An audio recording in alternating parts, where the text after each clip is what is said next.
It's the glorious 12th of August, and I'm hosting a special supper at the pot kiln in honour of this fabulous game bird. But first, I need some grouse, so I've been very kindly invited to go to Yorkshire to shoot on the opening day of the season. Did you get that? The thing about a grouse moor is, the better the moor's doing, the more grouse have to be shot in order to knock the numbers back for the following breeding season. It's all about conservation and grouse management. I've shot about a dozen brace of grouse, now that's 24 or thereabouts. And now I've got grouse for the table at the pot kiln.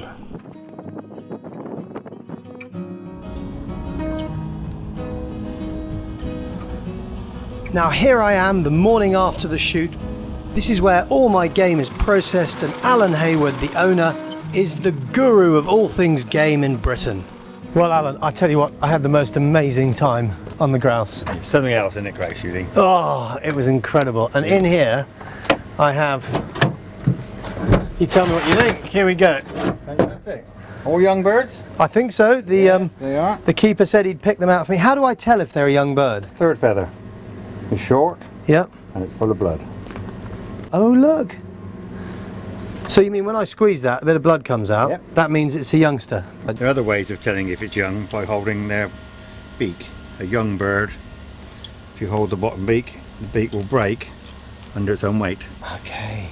And what's the difference eating-wise, do you think? I mean, I've cooked both, and the old birds are a bit bigger and a bit harder to cook. They're juicy. Remember, a grouse only lives 2 years. It's not really old, is it? It's a young one or an old one, that's all there is to it. These are Aren't good they, birds. aren't they gorgeous these looking are good birds? birds. Are they? It's going to be a good year. Nice and plump, eh, is what you're saying. I don't know what you think, Alan, but I think times have really changed. Grouse need to be fresh, don't they? Hung game's a thing of the past now. You say these are only they're young shot and tender. yesterday. Exactly. Yeah. And look at them. They're beautiful. Now they look, and also not shot hard, plump, delicious, and the thing is, they're going to taste of grouse, but not of smelliness, and that's the key.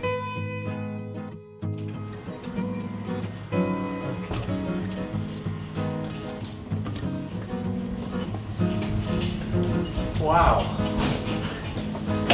So Alan, you've got to tell me how this process works. First of all, they get put on the shackles and their wings get cut off. Yep. Then they go over the plucking machines and then taking the insides out.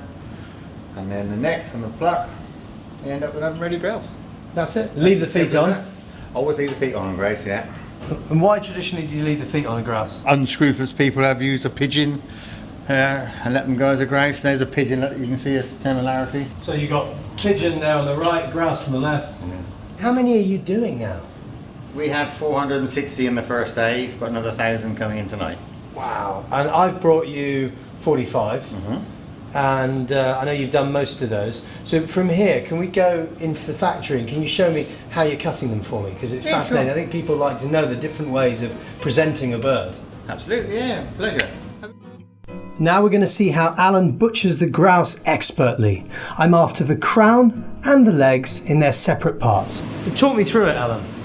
Okay, let's start another one. Here we go. So we've got the grouse. You put the knife under the breastbone, pull the legs, and just cut straight down. Yep. Yep, and then Take out the heart and the liver.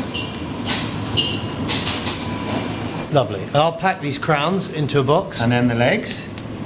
Just inside the frame. There's a little joint there. Is it that joint? There's the leg. Through the joint. Perfection. So that's the grouse prepared. Now I've got to leave Vickers and get down to the pot kiln, see how preparations are moving on for the evening ahead. I can't wait.